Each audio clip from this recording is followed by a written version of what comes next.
Chances are, if you're watching this video, you have tried to implement a new habit into your life, starting a new workout routine, meditating every morning, or hey, maybe even creating and uploading a weekly YouTube video to your new channel. Also, chances are, if you're like 99.9% of people, including myself, you have failed miserably. But don't be so hard on yourself. It turns out it's actually not your fault. Well, not entirely your fault.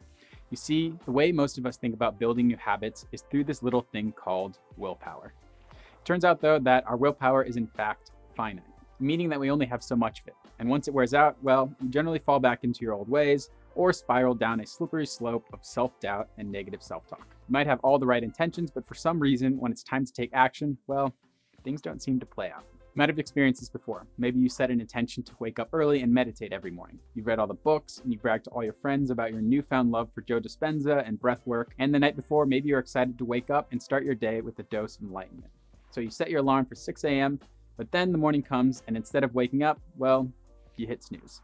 If you're the type of person who thinks that motivation is going to be your guiding light to becoming the best version of yourself, I hate to break it to you, it doesn't work that way. There's a really interesting study that I recently read that shows that there's actually a direct distinction between goal-directed behaviors and habits. Goal-oriented behaviors are driven by consideration of the outcome, while habits are actually driven by cues in your environment and what actions you have previously followed. In fact, our brains are actually developed on these things called neural pathways around the habits and the activities that we repeat daily. In other words, if you're used to eating breakfast every day at 8 a.m., the minutes leading up to that time, part of your brain actually starts to fire telling you that it's time to eat.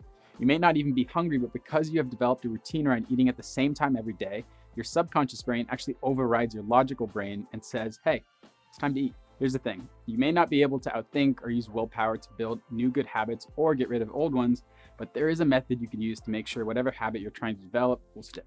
The first step is to deconstruct how habit development actually works. All habits can be broken down into 3 basic components. First, there is the cue or the trigger. This is the part of the habit loop where you're triggered to take some sort of action through a cue in your internal or external environment.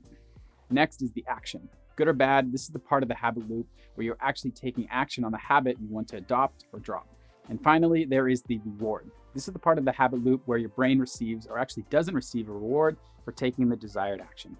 Now, when it comes to building new habits, most people actually fail to reward themselves for the action that they want to take. For example, habits that are inherently addictive, like smoking cigarettes, drinking alcohol, and gambling, they actually do this automatically as they send a burst of pleasure chemicals to your brain within seconds of your first drag. If you want to develop a new habit, you need to learn how to reinforce it. You can do this by asking yourself these 3 questions. What are some cues that you can set up in your environment to remind yourself to take action? What are some of the ways you can limit the barrier to action for your desired habit? And how can you reward yourself in a positive way that will encourage you to actually continue pursuing this specific habit? So going back to the establishing example that I brought up earlier of morning meditation, a cue or trigger that you could set up is to actually maybe change your alarm to calming music instead of that jarring melody that our iPhones make. A way to limit the barrier to action is maybe to set up your phone on the other side of the room, so you have to actually physically get out of bed to turn it off, making it harder to roll over and hit snooze. Finally, setting up a reward like allowing yourself a cup of coffee on the mornings that you actually follow through, and even more importantly, not allowing yourself a cup of coffee on the days that you hit snooze is how you can reinforce the desired behavior. All right, now that I addressed the process, it's time for a reality check. Obviously, developing habits and change in general is hard. It makes sense that you're going to run into some type of resistance. I think instead of being controlled by resistance, it is important to sit down and think through what obstacles you're actually going to need to overcome. That way, when you're actually going through the process, you're not blindsided by those obstacles and you're better prepared to work through them as they occur. For example, making YouTube videos. This is a scary process. It takes a lot of work. Maybe you're not used to using cameras. Maybe it's new to you. Maybe you're afraid of what your friends are going to think of you. Maybe you're afraid of not anybody even seeing your videos. If you're not aware of those fears ahead of time and you're not realizing that most of those fears are irrational, fear of judgment, fear of failure, that could stunt you in the process. But if you're aware of them ahead of time, maybe you can actually work through them. Now, this may sound cliche, but something that works well for me is actually to write it down. First, you can start off with writing down how your life will change by developing this new habit you want to actually develop, or excluding the bad ones. Then, write down what your life will look like if you don't follow through with it. Finally, write down what your obstacles are you're going to need to overcome to establish that habit into your life.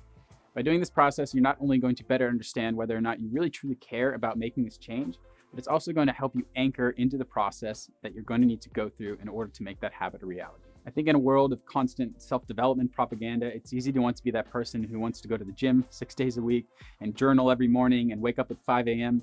But although all those things sound nice, it's entirely different to go through the process of developing those habits and making them an actual long-term lifestyle. It's funny because I think when we think of the future best version of ourselves, we think that they're this person with zero resistance and perfect discipline, but the reality is that doesn't exist. Even the most achieved humans on Earth have resistance. The only difference is that they understand how to work through it and put systems into place to overcome that resistance. I guess the point of this video that I'm trying to share is that change is hard. If you're trying to develop a new habit or stop doing something that you've been doing for a long time, like smoking or drinking, it's going to be a struggle. Science actually shows us it's not meant to be easy. However, it is possible. You just need to learn how to set yourself up for success. Anyway, that's all I got for you in this one, guys. It's about that time to go play some Call of Duty. I mean, journal. Yeah, definitely journal.